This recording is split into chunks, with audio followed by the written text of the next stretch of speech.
Para naman sa ating balitang sports, AVC Final Four kumpirmado na. Koponan ng Gene Kings, ibinaliktad ang lamang ng Meralco Bolts at Liquid Echo balik na sa tuktok matapos talunin ang Falcons brand. Ang maksyong balitang yan ihahatid ng Angelica Galvez.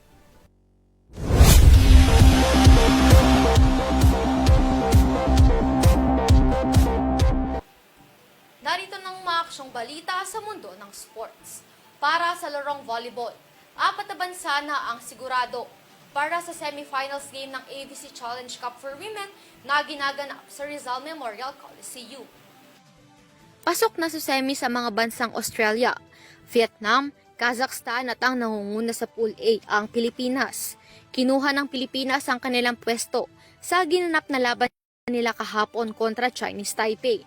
Ang laro ay tumagal ng 3 set na may scores sa 25-13, 25-21 at 25-18. Ibang lakas ang ipinakita ni Ea Laure matapos itong makakuha ng 15 points mula sa kanyang 12 attacks, 2 service aces at sa isang block.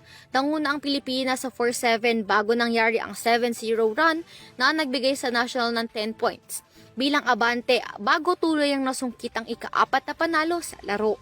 Maglalaban naman ang Pilipinas at Kazakhstan sa semi sa Martes, habang ang Australia naman ay lalaban kontra Vietnam bilang ito ang pumapangalawa sa standing matapos itong makukuha ng 3 wins, 1 loss.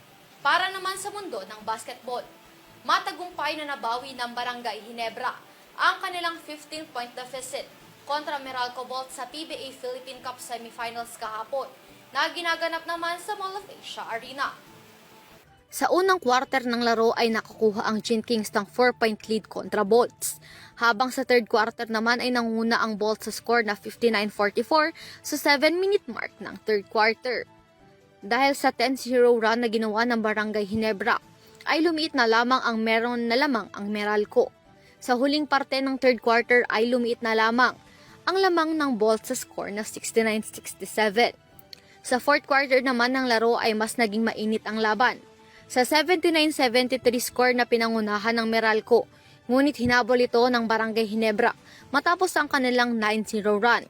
Ang 6 na puntos dito ay mula sa center at power forward ng koponan na si Kristan Standhardinger. Muling tumabla ang laro sa 82 points, habang 4 minutes and 24 seconds ang natitirang oras ng laro. Ngunit isang floater ni Japet Aguilar at Scottie Thompson triple ang ibinigay ng Barangay Ginebra at nakontrol ang laro hanggang sa huling buzzer. Nagtapos si Stan Hardinger na may 34 points, 10 rebounds at 5 assist, habang may 13 points si Maverick Ahanmisi para sa Ginebra. Si Chris Banchero naman ay may 18 points, 6 na assist at 3 board, habang si Chris Newso ay may 17 points para sa Bolts. Muling magtatapat ang Gene Kings at Bolts sa Miyerkules, May 29. At para naman sa larong Mobile Legends, balik sa tuktok. Yan ang pinatunayan ng Liquid Echo matapos nilang talunin ang Falcons AP Bread sa MPL Finals na ginanap kahapon sa SM South Mall.